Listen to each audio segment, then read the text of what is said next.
حضرت سلطان باہو رحمۃ اللہ علیہ کے بڑے خوبصورت اشعار ہیں. الف اللہ چمبے دی بوٹی مرشد من وچ لائی ہو، نفی اسبات دا پانی دے کے واہ پھلدار بنائی ہو. اندر بوٹی مشک مچایا، مشک سمجھتے ہیں خوشبو، یعنی اللہ تعالیٰ کے ایمان کی اتنی خوشبو ہے کہ جس سے انسان کا جسم پھٹنے کو آ رہا ہے. اندر بوٹی مشک مچایا تے جان پھلن را آئی ہو، جیوے شالا مرشد باہو جسے بوٹی لائی ہو. جب ہم اپنے دلوں کا جائزہ لیتے ہیں تو اللہ تعالیٰ کا ایمان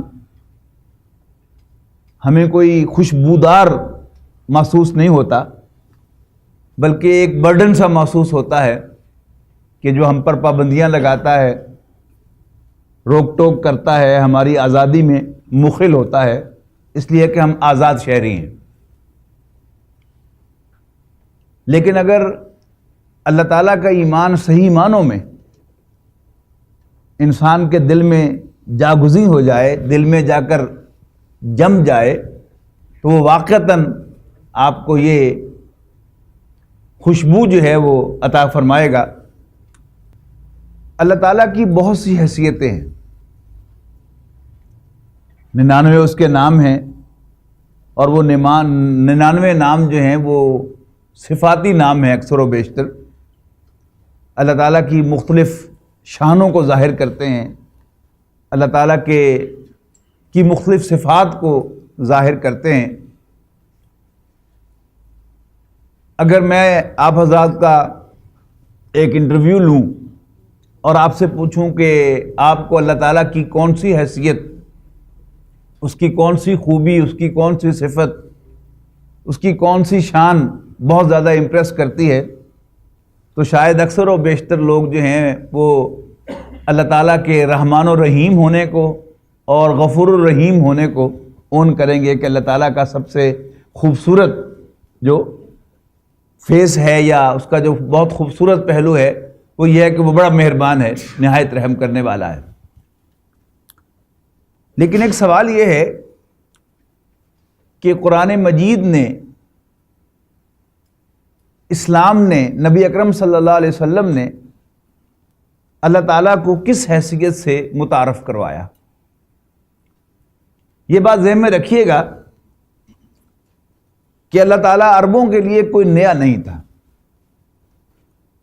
اس لیے کہ لفظ اللہ عربی زبان کا لفظ ہے، اور عربی زبان میں یہ لفظ ہمیشہ سے اللہ تعالیٰ ہی کے لیے بنا تھا، اور صرف اور صرف اور صرف اللہ تعالیٰ ہی کے لیے بولا جا سکتا تھا. جیسے انگریزی میں کیپٹل جی والا گاڈ وہ غیر اللہ کے لیے استعمال نہیں ہو سکتا، وہ صرف ایک اللہ کے لیے، ایک خدا کے لیے استعمال ہوتا ہے. اسی لیے انگریزی میں نہ اس کے ساتھ دی لگتا ہے، نہ اس کی کوئی جمع ہے، نہ اس کی کوئی مؤنث ہے. جبکہ اسمال جی والا گاڈ جو ہے اس کی جمع بھی ہے گاڈز، اور اس کی مؤنث بھی ہے گاڈس، پھر اس کی جمع بھی ہے گاڈسز، گاڈز اینڈ گاڈسز. لیکن کیپٹل جی والا گاڈ نہ اس کی جمع ہے نہ اس کی مؤنث ہے، اس لیے کہ وہ اللہ تعالیٰ کے لیے ہے، غیر اللہ کے لیے نہیں ہے. عربی زبان میں بھی الہن نکرہ جو ہے اس کی جمع بھی ہے آلہتن، اور اس کی مؤنث بھی ہے لاتن. لات، عزا اور منات، یہ عربوں کے جو بت تھے ان میں ایک لات تھا نا، وہ لات کیا ہے؟ الہ کا مؤنث ہے. لیکن اللہ کی کوئی مؤنث نہیں، اللہ کی کوئی جمع نہیں. اور لفظ اللہ جو ہے اس کی شروع میں الف لام بھی نہیں لگ سکتا، بلکہ زیادہ آپ آگے جا کے پڑھیں گے عربی زبان میں کہ یہ اصل میں الالہ ہے.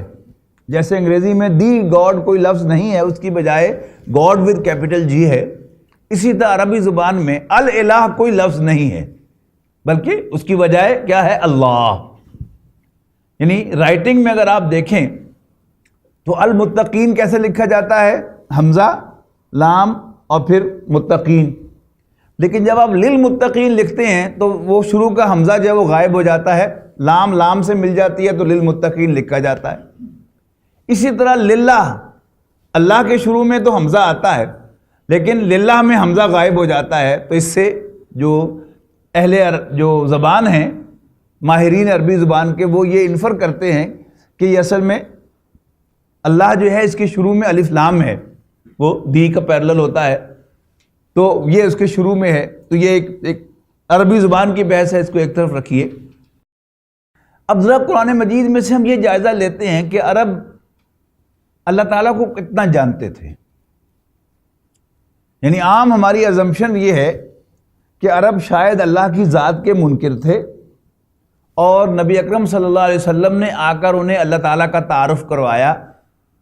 قرآن مجید ہماری اس مفروضے کی تائید نہیں کرتا۔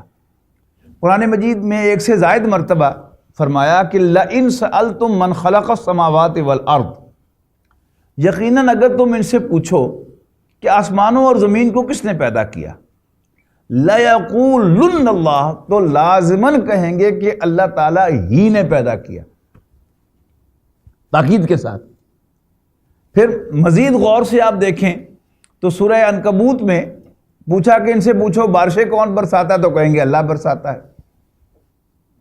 پھر سورہ یونس کی آیت نمبر 31 میں ارشاد ہے قُلْ مَن يَرْزُقُكُم مِّنَ السَّمَاءِ وَالْأَرْضِ أَمَّن يَمْلِكُ السَّمْعَ وَالْأَبْصَارَ وَمَن يُخْرِجُ الْحَيَّ مِنَ الْمَيِّتِ وَيُخْرِجُ الْمَيِّتَ مِنَ الْحَيِّ وَمَن يُدَبِّرُ الْأَمْرَ سَيَقُولُونَ اللَّهُ، تو لازماً کہیں گے اللہ۔ یعنی ان سے پوچھو کہ بھلا تمہیں آسمان اور زمین سے رزق کون دیتا ہے، یعنی تمہارا رازق کون ہے، آنکھ اور کان کس کے کنٹرول میں ہیں، کون مردہ کو زندہ کو مردہ سے پیدا کرتا ہے، اور کون کاموں کی تدبیر کرتا ہے، تو کہیں گے اللہ۔ پھر فرمایا اگر یہ سب کچھ مانتے ہو تو فَقُلْ أَفَلَا تَتَّقُونَ، تو پھر ان سے پوچھو اس سے ڈرتے کیوں نہیں ہو۔ اور پھر قرآن مجید نے یعنی اسلامک انٹروڈکشن کروایا اللہ تعالیٰ کا، یا یوں کہیے کہ اللہ تعالیٰ نے اپنا اصل انٹروڈکشن کروایا کہ فَذَلِكُمُ اللَّهُ رَبُّكُمُ الْحَقُّ، تو وہ اللہ جسے تم ان سب حیثیتوں میں جانتے اور پہچانتے ہو، وہی تمہارا حقیقی رب ہے۔ صوت القرآن يناديكم يا أهل الله نوافيكم بكلام يتلى يهدي